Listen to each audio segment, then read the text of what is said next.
여러분, 혹시 며칠 전 금시세 보셨나요? 이상하다는 생각 안 드셨어요?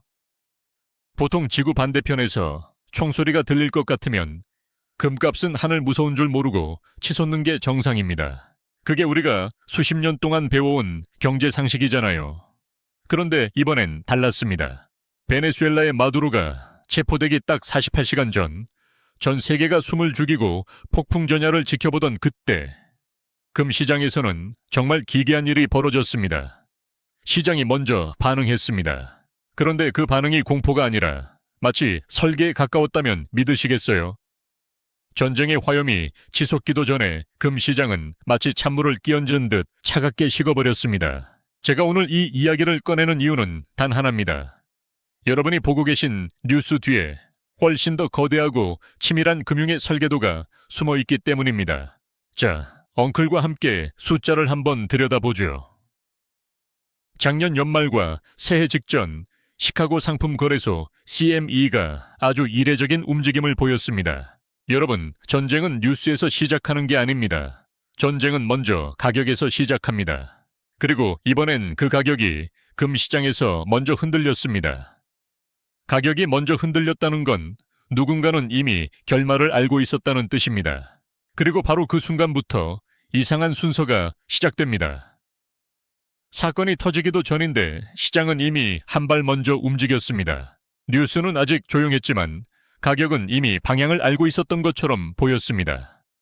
그래서 이제부터 우리가 봐야 할 건 무슨 일이 벌어졌느냐가 아니라 순서입니다. 어떤 순서로 움직였느냐. 자, 퍼즐은 이미 여기서 시작됐습니다. 그럼 질문은 하나죠. 왜 하필 그때였느냐가 아니라 누가 먼저 움직였느냐입니다. 안녕하세요, 여러분. 오늘도 여러분의 경제적 해안을 넓혀드리기 위해 마이크를 잡았습니다. 오늘 우리가 다룰 이야기는 단순히 베네수엘라의 독재자가 잡혀갔다는 가십거리가 아닙니다.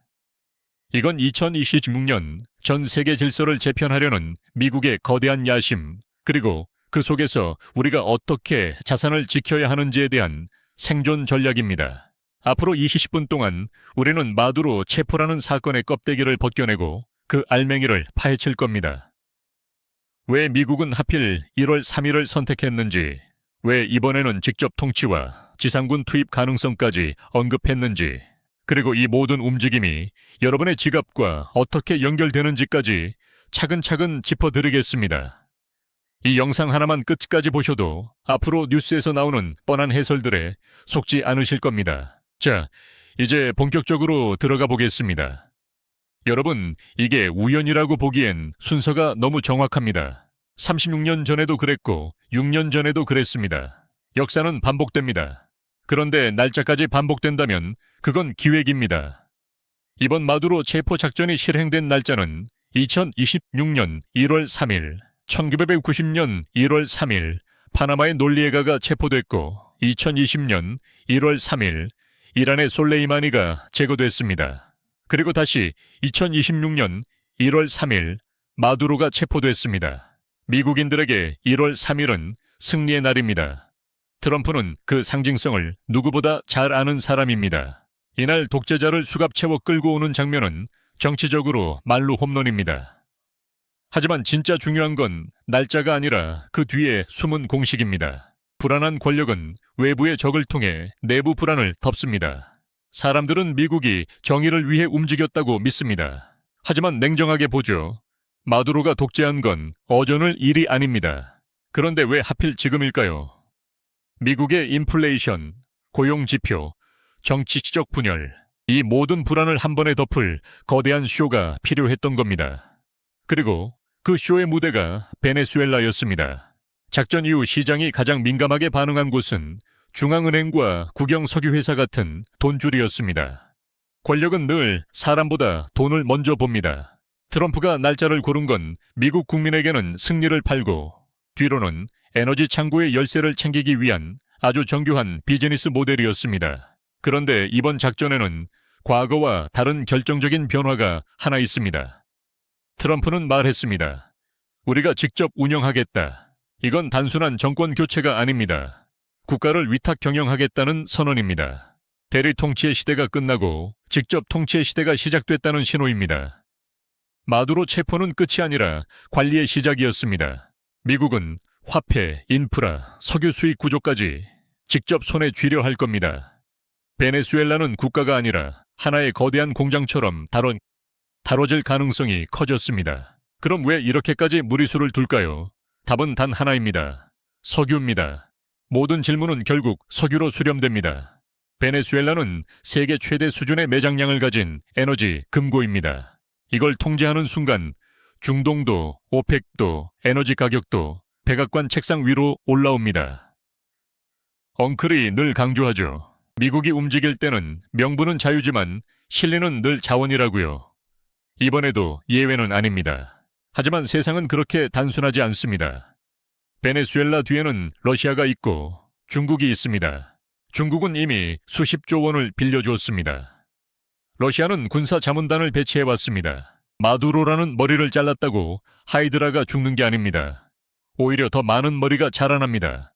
정글 속에서는 게릴라가 준비되고 있고 중남미 국가들은 다음 차례가 자신일까 두려워하고 있습니다. 핑크타이드, 좌파 연대의 반발이 본격화될 가능성도 커지고 있습니다. 이제 전쟁은 총칼의 전쟁이 아니라 그림자의 전쟁입니다.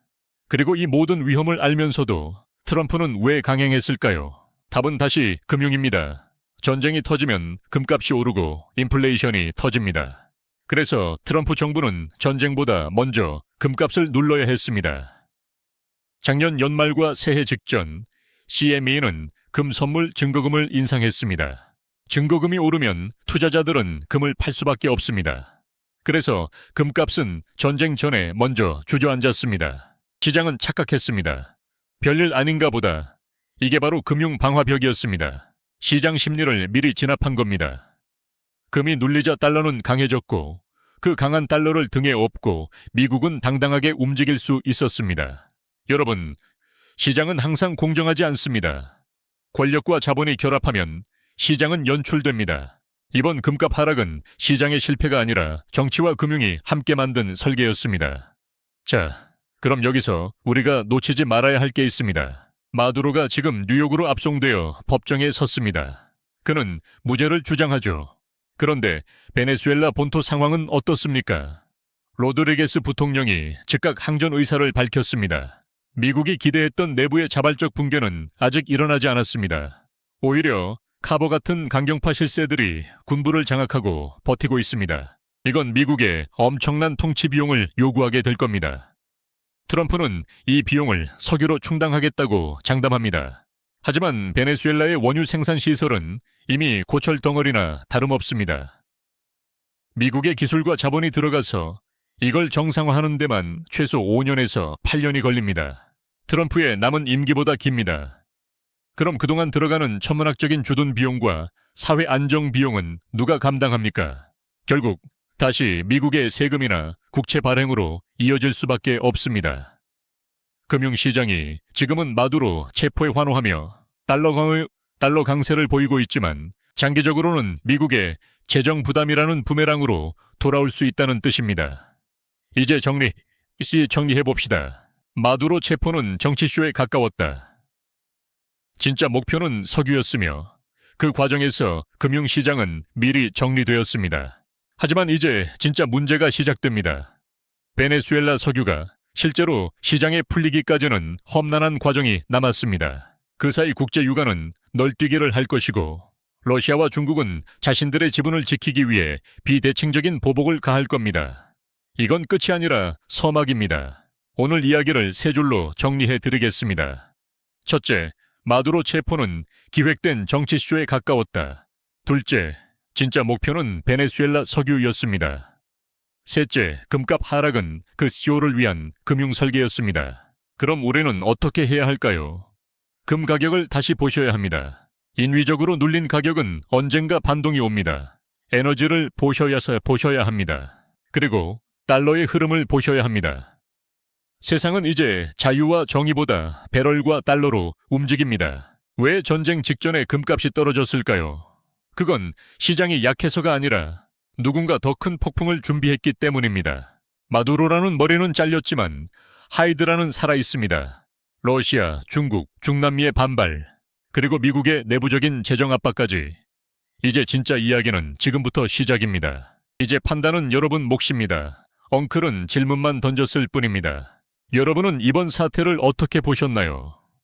미국의 승리라고 보시나요? 아니면 위험한 도박이라고 보시나요? 여러분의 생각을 댓글로 남겨주세요.